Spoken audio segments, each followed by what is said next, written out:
आज अजून कोण कोण आहे त्यांनी रेडी राहा, हँड रेस करून ठेवा. आज 7व्या अध्यायामधले कितवे श्लोक चालू? 8 पासून. 8वा श्लोक. हा, 8 ते 12 सुरुवातीला घेऊयात आठ आणि पासून नंतर पुढचं घेऊयात. चला, करा सुरू ताई. हो.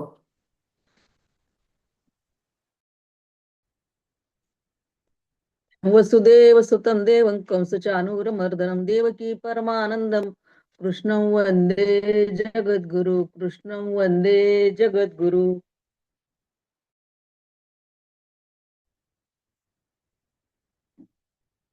श्लो अध्याय क्रमांक 7वा, श्लोक क्रमांक 8वा. रसो भमप्सु कौंतेय प्रभास्मी शशी सूर्यो प्रणव खे पौरुषन ऋषू. कौंतेय म्हणजे भगवान, कौंतेय म्हणजे कुंतीचा पुत्र अर्जुन याला भगवंत म्हणतात. जे जगत आहे त्याचे कारण भगवंत आहे, भगवंताच नाहीच, म्हणून भगवंताचे भजन होत असते. मी संपूर्ण संसाराचे कारण आहे, माझ्यापासून संसाराची उत्पत्ती होते असे समजून बुद्धिमान माणसे माझे भजन करत असतात. संपूर्ण जगताची प्रवृत्ती होत असते आणि ज्याने सर्व संसार व्यापलेला आहे त्या परमात्म्याचे आपल्या कर्माद्वारे पूजन करून मनुष्य सिद्धी प्राप्त करतो. हे कौंतेय, जलातील रस काढून टाकला तर जलतत्व काही राहणार नाही, म्हणून जलातील रस मी आहे. चंद्र आणि सूर्यात प्रकाश ही जी विलक्षण शक्ती प्रभा आहे ते माझे स्वरूप आहे, ती प्रभा मीच आहे. संपूर्ण वेदातील प्रणव माझे स्वरूप आहे. सर्व ठिकाणी ही जी पोकळी दिसते हे आकाश आहे, ते आकाश मी आहे. पुरुषार्थात मी आहे. भगवंत 8व्या श्लोकापासून 12व्या श्लोकापर्यंत कारण रूपाने आपल्या विभूतींचे वर्णन करतात. पुण्यगंध पुण्योगंध पृथ्व्यांच तेजश्चास्मी विभावसो जीवनम सर्वभूतेषु तपश्चास्मी तपस्विषु. करता आहेत, भगवंतच कारण आहेत आणि भगवंतच कार्य आहे, म्हणून गंध आणि पृथ्वी, तेज आणि अग्नी, जीवन शक्ती आणि प्राणी सर्व एक भगवंतच आहे. कारण परा आणि अपरा ही दोन्ही भगवंताच्या शक्ती असल्यामुळे भगवंताशी अभिन्न आहेत, म्हणून परा अपरा यांच्या संयोगाने पूर्ण सृष्टी भगवत स्वरूपच आहे. भगवंत म्हणतात, पृथ्वीतील पवित्र गंध मी आहे, अग्नीतील तेज मी आहे. संपूर्ण प्राण्यात एक प्राण जिवंत राहतात, ती प्राणशक्ती मीच आहे. परमात्मा तत्वाच्या प्राप्तीसाठी कितीही कष्ट झाले तर त्यातील निर्विकारता मला भगवंताचे स्वरूप मानतात. श्लोक क्रमांक 10. बीजम माम सर्वभूतानां विद्धि पार्थ सनातनम बुद्धी बुद्धिमत्मा तेजस तेजस्विनामहम. भगवंत म्हणतात, हे पार्था, संपूर्ण प्राण्यांचे सनातन बीज मी आहे. संपूर्ण प्राणी बीज रूपी माझ्यापासून उत्पन्न राहतात आणि शेवटी माझ्यातच लीन होतात. बीज हा जीवात्म्याचा स्वरूप आहे. बुद्धी म्हणतात मी, तेजस्वी लोकातील तेज मी आहे. हे तेज भगवंताचे संसार परमात्म्याचे स्वरूप आहे. सृष्टीत एकसारख्या दिसणाऱ्या वस्तू ही एकसारख्या नसतात. इतकी अनेकता असूनही सृष्टीचे बीज एकच आहे. भगवंत अनेक रूपात प्रकट होतात आणि अनेक रूपात प्रकट असूनही एकच राहतात. भगवंत देश काल इत्यादी सर्वच दृष्टीने अनंत आहेत. निर्माण केलेल्या सृष्टीचा जर अंत लागत नाही तर मग भगवंताचा अंत कसा लागू शकतो? भगवंत सुद्धा आपल्या विषयात पूर्ण. श्लोक क्रमांक 11. बलम बलवताचा हम कामराग विवर्जितम विरुद्ध भूतेषु कामस्मी भरतर्षभ. कठीणातील कठीणाही आपल्या अंतःकरणात एक कामना आसक्ती रहित राहत असते, याला बल म्हणतात. हे बल भगवंताचे स्वरूप आहे. वेगवेगळ्या अध्यायात स्वतःच्या बलाची व्याख्या केली आहे. 17व्या अध्यायाच्या 5व्या श्लोकात आलेले कामराग बलान्विता हे या पदातील बल कामना व आसक्तीने युक्त आहे. म्हणून हे बल भगवंताचे स्वरूप नव्हे तर आसुरी संपत्ती असल्याने त्याज्य आहे. 16व्या अध्यायातला 14वा श्लोक, सिद्धोहम बलवान सुखी. 16व्या अध्यायातला 18वा श्लोक, 18व्या अध्यायातला 53. अहंकार यात आलेले बल त्याज्य आहे. या श्लोकात आलेले बल. 6वा अध्याय 34व्या श्लोकात बलवदृढम हे आसुरी संपत्तीचेच आहे. परंतु या श्लोकातील म्हणजे 7व्या अध्यायातील 11वा म्हणजे चालू श्लोक, हे बल आलेले आहे ते कामना आणि आसक्ती रहित आहे, म्हणून सात्विक आहे. 17व्या अध्यायातील 8व्या श्लोकातील आयुसत्व बलारोग्य पदात आलेला बल शब्द ही सात्विक आहे. संपूर्ण जंगम सृष्टी कामापासून उत्पन्न होते. तो काम भगवंताचे स्वरूप आहे. धर्मयुक्त काम भगवंताचे स्वरूप आहे. धर्म भगवंताचे स्वरूप आहे. नरक सुद्धा भगवंत आहे. परंतु गीतेचा उद्देश मनुष्याला नरकात अथवा जन्म मरणात पाठवायचे नाही, तर त्याचे कल्याण करायचे आहे. उद्देश नेहमी कल्याणाचा, आनंदाचा असतो. श्लोक क्रमांक 12. ये चैव सात्विका भावा राजसा तामसाश्च ये मत्त एवेती तान विद्धी नत्वहन तेषु तुमयी. हे जे सात्विक राजस तामस भाव आहेत तेही माझ्यापासून उत्पन्न झाले आहेत. हे सर्व भगवत स्वरूपच आहेत. विहित कर्म करा आणि निषिद्ध कर्म करू नका. जर निषिद्धाला भगवत स्वरूप समजून कराल तर भगवान दुःख आणि नरक रूपामध्ये प्रगट होतील. दुःख आणि नरक ही सुद्धा भगवंताचे स्वरूपे आहेत. म्हणून परमात्म्यालाच मानून त्यांच्या प्राप्तीची उत्कंठा वाढविली पाहिजे. म्हणून सात्विक राजस आणि तामस भाव भगवंतापासून उत्पन्न होणारे आहेत. बीजच वृक्ष शाखा पाने फुले इत्यादीच्या रूपात असते. परंतु वृक्ष शाखा पाने इत्यादीत बीजाचा शोध घेतला तर त्यात बीज सापडणार नाही, कारण बीज त्यात तत्वरूपाने विद्यमान असते. तसेच सात्विक राजस आणि तामस भाव यापासून उत्पन्न होणारे निरनिराळे जितके भाव आहेत ते सर्व भगवंताच्या शक्तीपासून उत्पन्न होतात. साधकाच्या ठिकाणी श्रद्धा आणि विवेक दोन्हीही असले पाहिजेत. भक्ती मार्गात श्रद्धेची मुख्यता असते, ज्ञान मार्गात विवेकाची मुख्यता असते. भक्ती मार्गात सात्विक राजस आणि तामस भाव भगवंतापासून होतात. जय श्रीकृष्ण. तुम्ही 12 पर्यंत मला 12 पर्यंत वाचले, पुढे 19 पर्यंत पण आहे. हा, पुढे कंटिन्यू करा ना. काल म्हणले होते मी तुम्हाला पूर्ण कंटिन्यू. हो, पण तुम्ही आता 12 म्हणलात म्हणून मला असं वाटलं परत 12 चालेल. श्लोक क्रमांक 13. तिभिर्गुणमये भावेर एभी सर्वमिदं जगत मोहित नाभिजानाति मामेभ्य परमव्ययम्. भगवंतांनी पूर्वी 12 श्लोकात म्हटले आहे की सात्विक राजस आणि तामस भाव माझ्यापासून उत्पन्न झाले तरी मी त्यांच्यात आणि ते माझ्यात नसतात. भगवंताशिवाय गुणांची वेगळी सत्ता मानल्यानेच प्राणी मोहित होत असतात. सत्व रज तम गुणाला भगवत स्वरूपच माना, तुम्हाला कशाचाच मोह होणार नाही.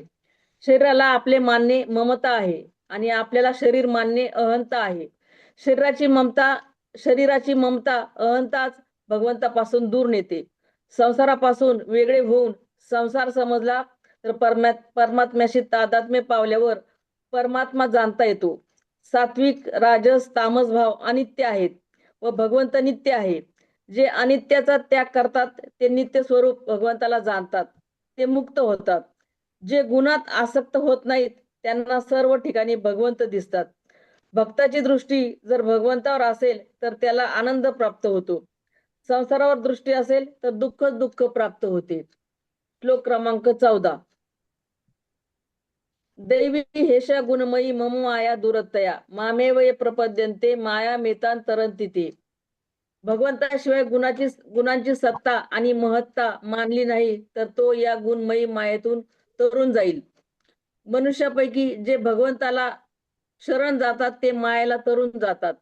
शरीर इंद्रिये इत्यादी सामुग्रीला आपली व आपल्यासाठी न मानता भगवंताची आणि भगवंतासाठीच मानून भगवंताच्या भजनात त्यांच्या आज्ञा पालनात लावायचे आहे.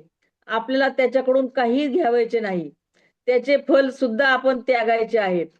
शरीर इंद्रिये ही सर्व भगवंताच्या सेवेत उपयोगात आणायचे आहेत.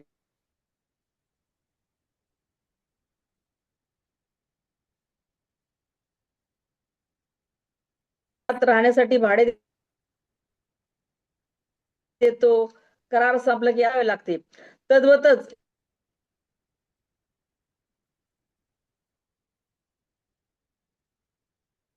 आत्म्याचा व शरीराचा करार संपल्यावर पुन्हा शरीर बदलावे लागते.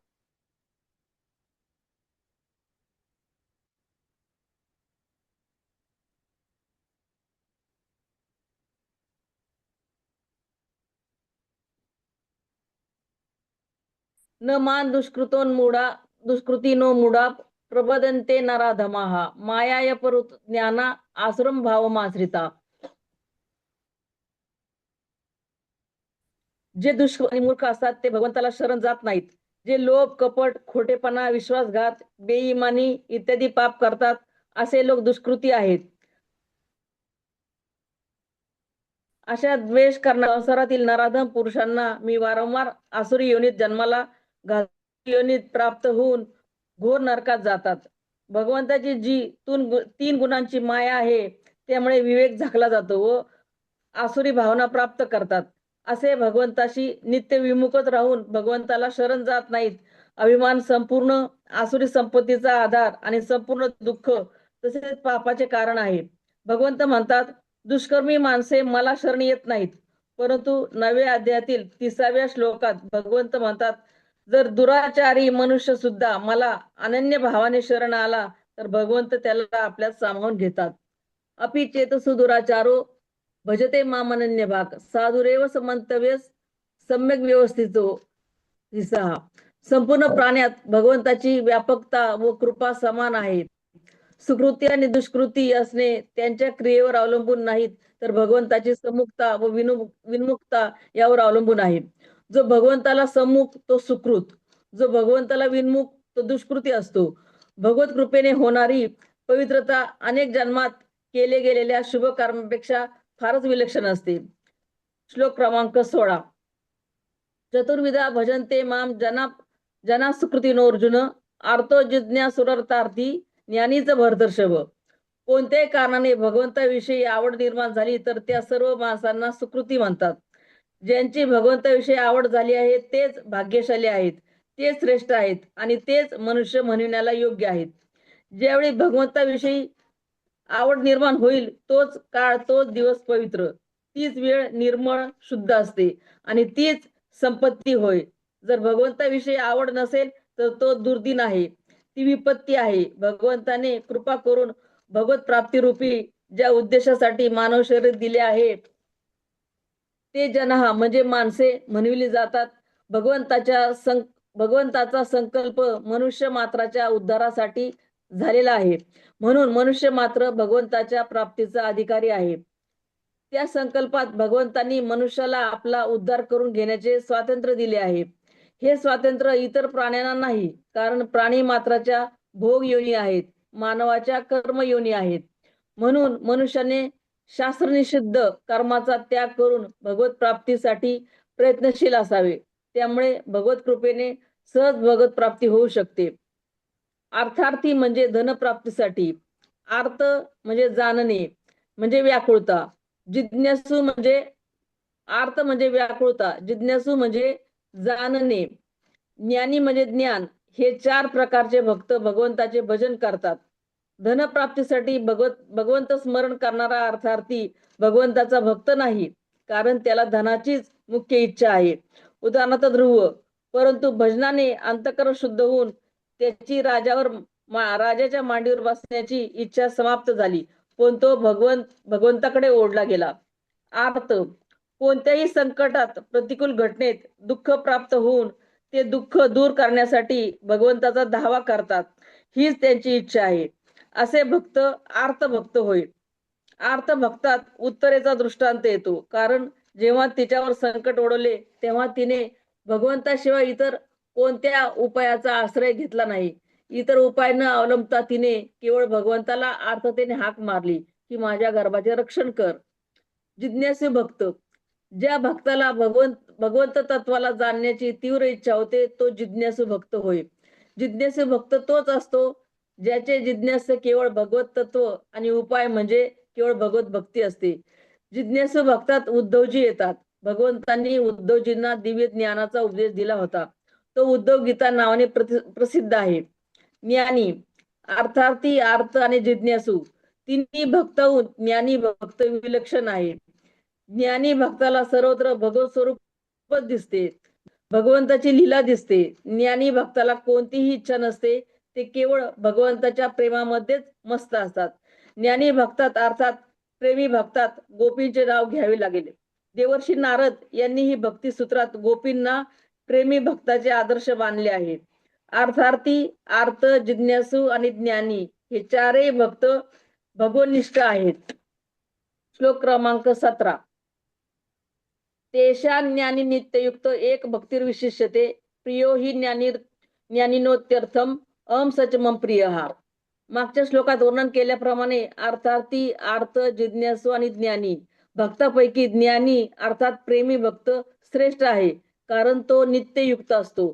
तो सदा सर्वदा केवळ भगवंतातच मग्न असतो. भगवंताशिवाय तो कुठेही किंचित मात्रही रममान होत नाही. तसा ज्ञानी भक्त सदा सर्वदा भगवंताशी चिकटलेला असतो. ज्ञानी भक्ताचे आकर्षण केवळ भगवंताचे ठिकाणी असते, त्याची व्यक्तिगत इच्छा नसते, म्हणून तो श्रेष्ठ आहे. चारही भक्त भगवंताला नित्य निरंतर मग्न असतात, परंतु तीन भक्ताच्या अंतकरणात काही इच्छा राहत असतात. ज्ञानी अर्थात प्रेमी भक्तात स्वतःची इच्छा राहत नाही, म्हणून तो एक भक्त आहे. भगवंताचे अंश असल्याने सर्व जीव स्वाभाविकच भगवंताचे आवडते आहेत.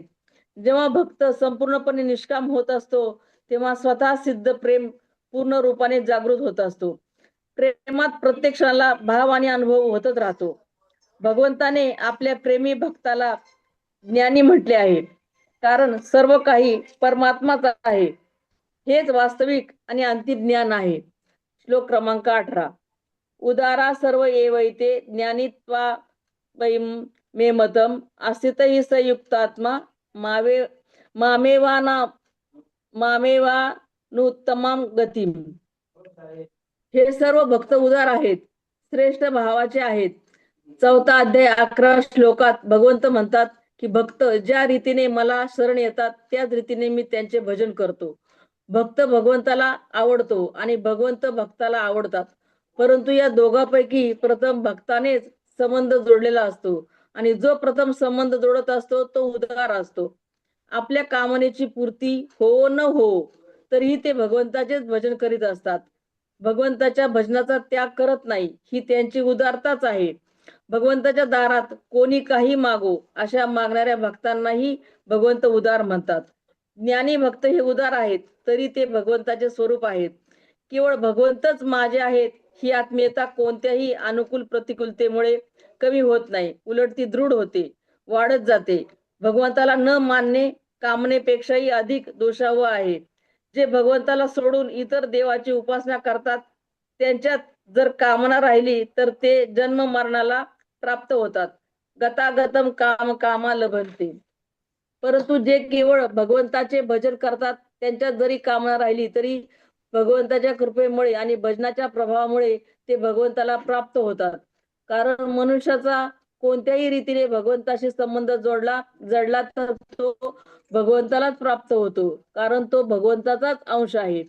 भगवंताहून श्रेष्ठ उत्तम गती दुसरी नाही. गती म्हणजे ज्ञान, गमन आणि प्राप्ती. मामेवानुत्तमाम गती म्हणजे भगवंत सर्वोत्तम गती आहे.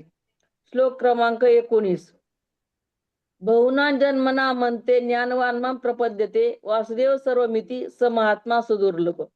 मनुष्य जन्म संपूर्ण जन्माचा अंतिम जन्म आहे.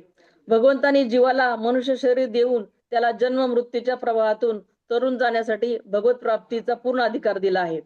मनुष्य भगवंताला प्राप्त न करता आसक्तीमुळे पुन्हा जुन्या प्रवाहात अर्थात जन्म मृत्यूच्या प्रवाहात पडतो. मनुष्य जन्म केवळ आपले कल्याण करून घेण्यासाठीच मिळाला आहे. हा मनुष्य जन्म संपूर्ण जन्माचा आधी आहे आणि अंतिम जन्म आहे. माणसे मनुष्य जन्मात संपूर्ण पापाचा नाश करून घेऊन आपले कल्याण करून घेऊ शकतात, भगवंताला प्राप्त करू शकतात. हा मनुष्य जन्म संपूर्ण जन्मांचा शेवटचा जन्म आहे. भगवंतांनी 8व्या अध्यायाच्या 6व्या श्लोकात म्हटले आहे की जो मनुष्य अंतकाळी ज्या ज्या भावाचे स्मरण करीत असताना या शरीराचा त्याग करतो, त्या त्या भावालाच तो प्राप्त होत असतो. अशा प्रकारे मनुष्याला कोणत्याही भावाचे स्मरण करण्याची स्वतंत्रता दिली आहे. मनुष्याच्या उद्धारासाठी भगवंतांनी आपल्याकडून हा शेवटचा जन्म दिला आहे. आता यापुढे नवीन जन्माची तयारी करणे अथवा आपला उद्धार करून घेणे याचे त्याला स्वातंत्र्य आहे. या दृष्टिकोनातून गीता संपूर्ण मनुष्याला परमार्थ प्राप्तीचा अधिकारी मानते. भगवंताकडून संपूर्ण मनुष्याचा जन्म अंतिम जन्म आहे, कारण भगवंताचा हा संकल्प आहे की मी दिलेल्या या शरीराने मनुष्याने आपले कल्याण करून घ्यावे. गीतेत आले आहे की निष्काम भावनेने विधीपूर्वक आपल्या कर्तव्य कर्माचे पालन केले तर अनादिकालापासून संचित असलेले संपूर्ण कर्म नष्ट होते. ज्ञानयोगाने मनुष्य संपूर्ण पापापासून मुक्त होतो. कर्मयोग, ज्ञानयोग आणि भक्तियोग या तिन्ही योगाने पाप नष्ट होतात. अंतिम मनुष्य जन्म केवळ कल्याणासाठीच मिळाला आहे. मनुष्य जन्मात सत्संग मिळाला, गीतेसारख्या ग्रंथाचा परिचय झाला, भगवान नामाची आवड निर्माण झाली, तर समजून घ्यावे की भगवंतांनी आपल्यावर फार मोठी कृपा केली आहे. आता आपला उद्धार होणारच. यापुढे आपल्याला जन्म मरण राहणार नाही, कारण जर आपला उद्धार व्हायचा नसता तर अशी संधी आपल्याला मिळाली नसती. ज्याच्या पूर्वजन्माचा उदय होतो तोच भगवंताकडे वाटचाल करू शकतो. सर्व काही भगवंताचे स्वरूप म्हणजे हा दिसणारा संसार, हे ज्ञान असणारा भगवंताला शरण जाऊन मीपणा समाप्त करून भगवंतात लीन होतो. जय श्रीकृष्ण.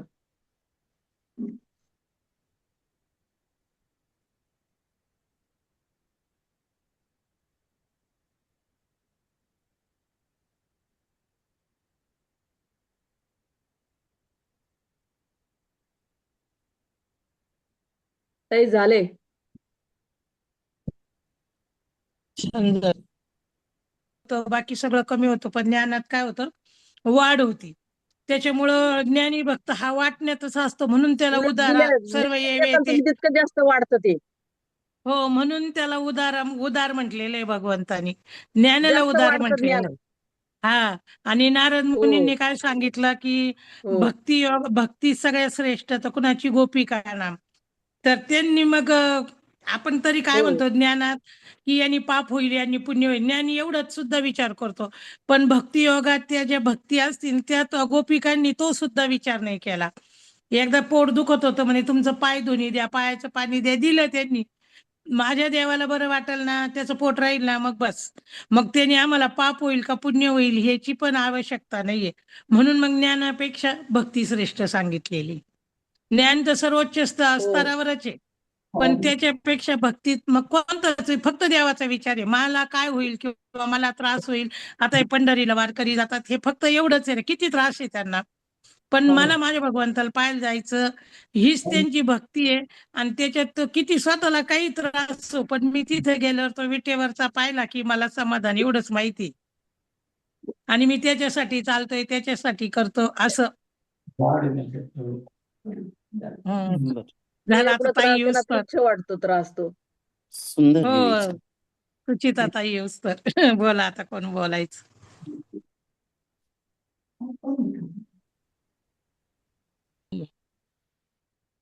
हे मी केलेलं माझं नाही, हे स्वामींचं आहे, हे स्वामींचं आहे. असं म्हणजे रखवालदार जर ठेवला आपण आणि त्याला सांगितलं हे फक्त तू राखायचं, तर त्याच्यात हे नाही ना. ज्ञानेश्वर महाराजांनी सांगितले मोले तीर्थ जाय. कुणीतरी पैसे दिले आणि तुम्हाला सांगितले तीर्थयात्रा करा माझ्या नावाने, मग त्याला ती आसक्ती येत नाही ना. किंवा एखाद्याने तुम्हाला डबा दिला आणि तो पच करायला लावला, दुसऱ्याला ती जेवणाचा डबा द्या, त्यावेळेस तुमच्या मनात तुम्हाला माहित नसतं त्यात काय आहे, आणि हा दुसऱ्याला द्यायचा आहे.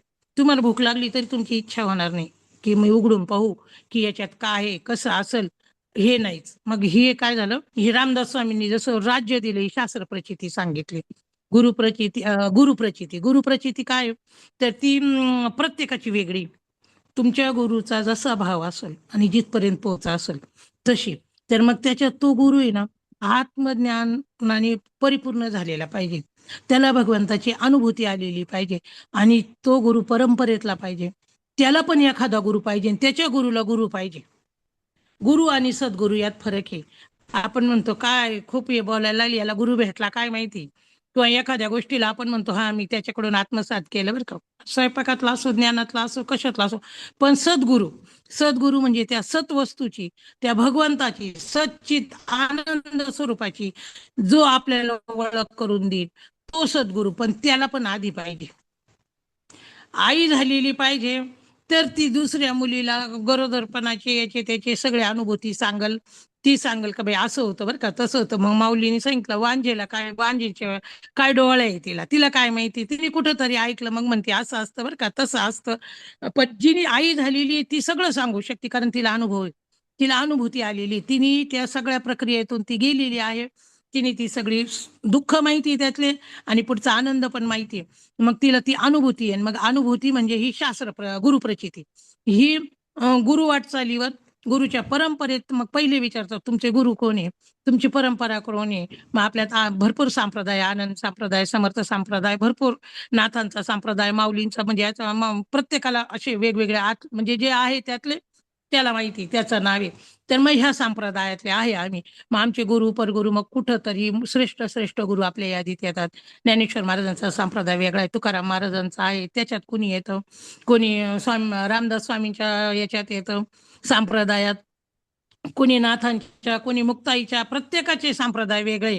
आणि त्या संप्रदायातून शेवटी एकच आहे, ज्ञानापर्यंतच यायचं, भगवंताचं स्वरूपच जाणायचं आपल्याला. पण वाटचाल तशी आता पंढरपूरला चाललंय, कोणी सासवड तिकडं जातं, तुकाराम महाराजांची दिंडी वेगळ्या दिशेने जाते, थोडीशी माऊलीची तिथून परत बदलती, निवृत्तीनाथांची नगर मार्गे जाती, नेवासा, असं प्रत्येकाची. पण जायचं सगळ्यांना कुठे, पंढरपूरला आहे. मग ही ज्ञानी भक्ती आहे.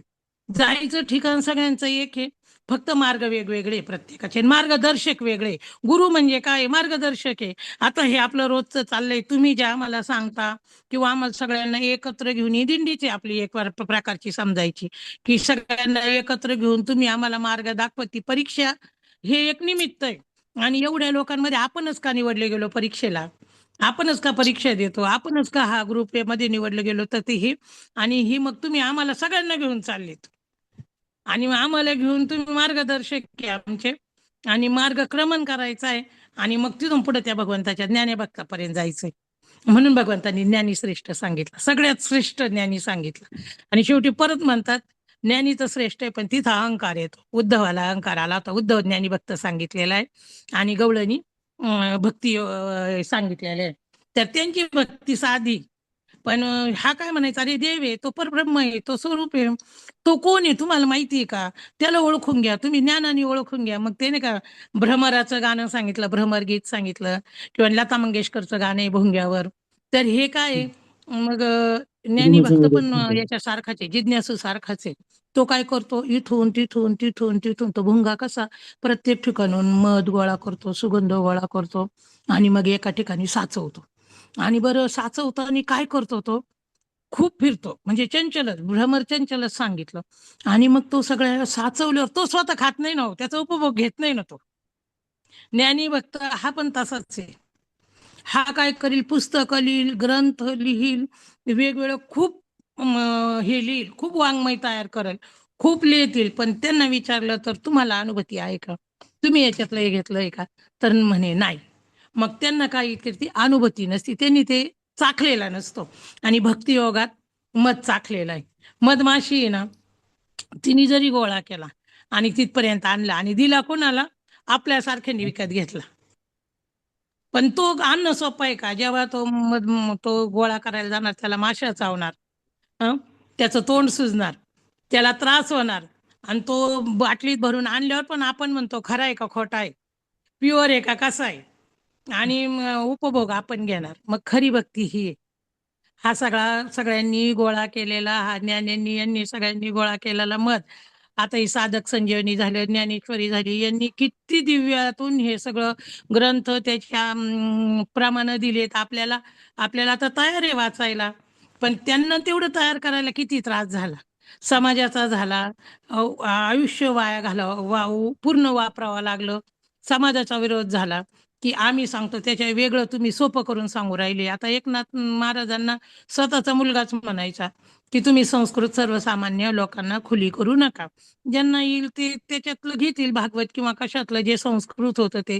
ज्ञानेश्वर महाराजांना का विरोध झाला की तुम्ही प्राकृत भाषेत ज्ञानेश्वरी सांगू नका, ही संस्कृत गीता आहे, ज्याला समजेल तो समजेल आणि त्यालाच समजली पाहिजे, ज्याला गीता येते त्याला, सर्वसामान्यांना समजून नका देऊ. हा त्रास देऊन हा सगळं करून त्यांनी हा मत गोळा केला आणि भक्ती रूपाने जो भक्तीने घेईल त्यालाच, 12व्या अध्यायात भगवंतांनी सांगितलं जो लीन होईल, जो भक्तीने घेईल त्यालाच हा मत आहे, बाकीच्याला मग नाही. मग तो पण घेण्याची शक्ती ज्याच्यात आहे त्याच्यात. आणि ते औषध कधी होतं, आता साधा आपण म्हणतो गरम पाण्यात घेऊ नका किंवा गरम ती पण हातोटी माहिती पाहिजे. ती कशी घ्यायची, औषध म्हणून घेताना कशी घ्यायची, नुसतं घेताना मुलाला खोकला आला की आपण कशात तरी मध घालून त्याचं प्रमाण आहे तेवढंच प्रमाणात घ्या म्हणतो. घेतली बाटली लावली तोंडाला, गेला का खोकला नाही. मग त्याचं पण प्रमाण पाहिजे. तसं भक्तीचं आणि ज्ञानाचं संबंध हे पाहिजे, किती घ्यायचं, कसं भगवंत हे करायचा, आणि हे सगळं प्रमाणाने घेऊन आणि मग ते औषध होईल. मग त्याच्यात आपल्याला फरक पडेल. तसा फरक पडणार नाही. रामकृष्ण हरी. जय श्री कृष्ण. खूप छान मस्त. सांगितलं, खूप सुंदर खूप सांगितलं छान ताई. सांगितलं. हातात काहीच नाही, मग पुस्तक नाही, आपलं काहीच नाही, काहीच आपलं नाही. मडकं खूप कच्चं ते सुंदर. कच्चंच आहे शेवटी. अगदी बरोबर.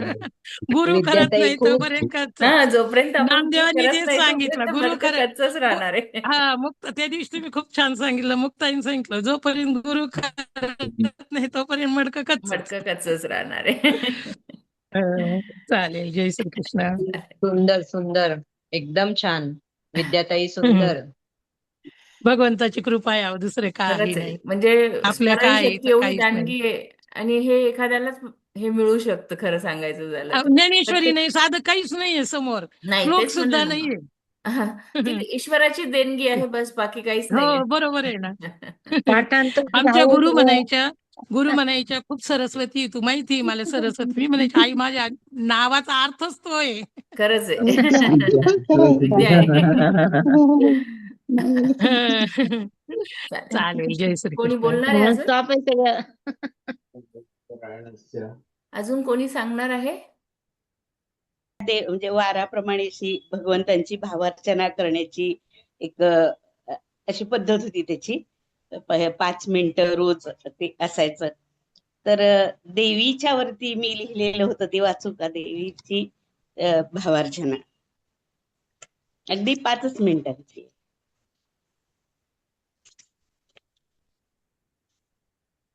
हॅलो.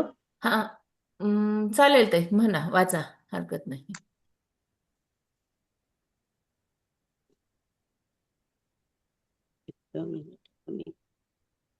अजून कोणाला बोलायचं असेल का तर आपण. हा, तोपर्यंत हा बोलायचं. ताई मी बोलू का? हा, चालेल ताई. मला विचारायचं होतं की आपण पेपरमध्ये अन्वय येतो ना, हा, अन्वयचं फक्त कोड आपण अन्वय लिहिना, पण मग त्याच्यानंतर काय लिहायचं का थोडस मागे हा, पुढे त्याचा अर्थ लिहायचा ना ते. अन्वय लिहायचं, त्याच्यानंतर त्याचं म्हणजे आधी श्लोक लिहायचा, नंतर अन्वय लिहायचा, नंतर अर्थ लिहायचा त्या श्लोकाचा. तेवढंच हा, का? हो हो हो, श्लोकाचा हा. अर्थ कुठल्याही क्षणी लिहायचंच. आणि याचं परिच्छेदाचं पण तसंच. हो हो हो हो, ठीक आहे, धन्यवाद. चालेल तर. हे 13व्या अध्यायापासून थोडे वाचू का मी? हो, वाचा. चालेल का ते, नीता ते? मी पुन्हा कधीतरी वाचून दाखवेन, तसं काही नाही. तेच काय आत्ताच वाचलं पाहिजे असं काही नाही. नाही, होत असेल तर तुम्ही वाचा ना, मग आपण वाटल्यास उद्या घेऊयात हे परत. कुठलं? नाही, 13व्या पासून 18व्या पर्यंत मी पण काढलं होतं, तर मग ते म्हणूनच होऊ द्या तुमचं तुमचं उद्या आधी. मी कधीतरी एखाद्या दिवशी पुन्हा वाचेन कधीतरी, असं म्हणते. उद्या तुमचं. बर, आज घेऊयात, कारण कालचं पण आपण राहिलं होतं तर घेऊन टाकूयात. चालेल.